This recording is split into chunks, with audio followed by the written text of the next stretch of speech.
আমরা কোরআন ও সুন্নাহর বাইরে কোনো আইন আমরা করতে দেব না, এটা আমাদের কমিটমেন্ট। ঠাকুরগাঁওয়ে আলেম ওলামাদের সঙ্গে মতবিনিময় সভায় বক্তব্য দেন মির্জা ফখরুল ইসলাম আলমগীর। রোববার দুপুরে ঠাকুরগাঁও শহরে বেসরকারি সংস্থা মানব কল্যাণ পরিষদের প্রশিক্ষণ কেন্দ্রে দেশে একটা ক্রান্তিকাল চলছে মন্তব্য করে বিএনপির মহাসচিব মির্জা ফখরুল ইসলাম আলমগীর বলেন, এখন দেশে বিভিন্ন রকম কথাবার্তা উঠছে, বিভ্রান্তি সৃষ্টি করা হচ্ছে, আন্দোলন হচ্ছে। কেন জানি মনে হয় দেশকে অস্থির করে তোলার জন্য কিছু সংখ্যক লোক পেছন থেকে কাজ করছে। এই বিষয়ে আমাদের সবাইকে সাবধান থাকতে হবে। আজ রোববার দুপুরে ঠাকুরগাঁও শহরে বেসরকারি সংস্থা মানব কল্যাণ পরিষদের প্রশিক্ষণ কেন্দ্রে স্থানীয় আলেম ওলামাদের সঙ্গে এক মতবিনিময় সভায় মির্জা ফখরুল এ কথাগুলো বলেন। মির্জা ফখরুল ইসলাম আলমগীর বলেন, আমরা যেন আবার অন্ধকারের দিকে চলে না যাই, আমরা যেন নিজেদের মধ্যে বিভেদ অনৈক্য সৃষ্টি করে চক্রান্তকারীদের হাতে না পড়ি। এমনটা হলে দেশ আবার ক্ষতিগ্রস্ত হবে। তিনি বলেন, এই নির্বাচনকে ভাঙার চেষ্টা করা হচ্ছে, বানজালের চেষ্টা করা হচ্ছে, সেটা যেন করতে না পারে আমাদের খেয়াল রাখতে হবে। কোরআন সুন্নাহর বাইরে কোনো আইন করতে দেব না। আলেম ওলামাদের উদ্দেশ্যে বিএনপির মহাসচিব বলেন, অনেকে এটা ছড়িয়েছে আমরা নাকি কোরআন ও সুন্নাহর আইন চাই না। নাউজুবিল্লাহ, আমরা সব সময় কোরআন ও সুন্নাহর মধ্যেই থাকতে চাই। আমরা কমিটেড, অঙ্গীকারবদ্ধ।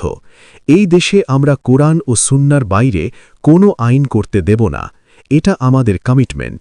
এই কমিটমেন্ট আমরা সব সময় করে এসেছি। মির্জা ফখরুল ইসলাম বলেন, এই নির্বাচনে আপনারা নির্ধারণ করবেন আগামী 5 বছরের জন্য এই দেশ কারা পরিচালনা করবে। তাই এই নির্বাচন অত্যন্ত গুরুত্বপূর্ণ। গত 15 বছর দেশের সব প্রতিষ্ঠানকে তারা ধ্বংস করে দিয়েছিল, গণতান্ত্রিক প্রতিষ্ঠানগুলোকে ধ্বংস করে দিয়েছিল, অর্থনীতিকে ধ্বংস করে দিয়েছিল। শুধু কিছু সংখ্যক ব্যক্তিকে ধনী করার জন্য তারা ব্যাংকগুলোকে লুটপাট করেছে, বিদেশে টাকা পাচার করেছে। সামগ্রিকভাবে গোটা দেশের মানুষকে তারা বঞ্চিত করেছে। বিএনপির মহাসচিব আরও বলেন, তারা অর্থাৎ আওয়ামী লীগ ক্ষমতা পেয়ে চিরস্থায়ী করার জন্য রাজনৈতিক দলগুলোকে নির্যাতন নিপীড়ন করেছে। আলেম ওলামাদের গ্রেপ্তার করা হয়েছে, নির্যাতন করা হয়েছে, এমনকি তাদের ফাঁসি দিয়ে শহীদ করা হয়েছে। সেই সময় আপনারা কেউ নিরাপদে ছিলেন না। রাস্তাঘাটে আপনারা ঠিকমতো চলাফেরা করতে পারেননি। আপনারা সব সময় ভয়ে ভয়ে থাকতেন কখন আপনাদের জঙ্গি বলে ধরে নিয়ে যায়। বিএনপির এই শীর্ষ নেতা বলেন, আজ আমাদের সম্পর্কে ভুল বোঝানোর চেষ্টা করা হচ্ছে, কিন্তু আমরা একটা কথা পরিষ্কার করে বলে দিতে চাই, আমাদের ধর্মবোধ, কৃষ্টি ও সংস্কৃতি রক্ষা করার জন্য আমরাই সবচেয়ে বেশি ভূমিকা পালন করেছি। তিনি বলেন, ইসলাম শান্তির ধর্ম, আমরা শান্তি চাই। আমরা চাই এই নির্বাচনের মধ্য দিয়ে শান্তি প্রতিষ্ঠিত হোক।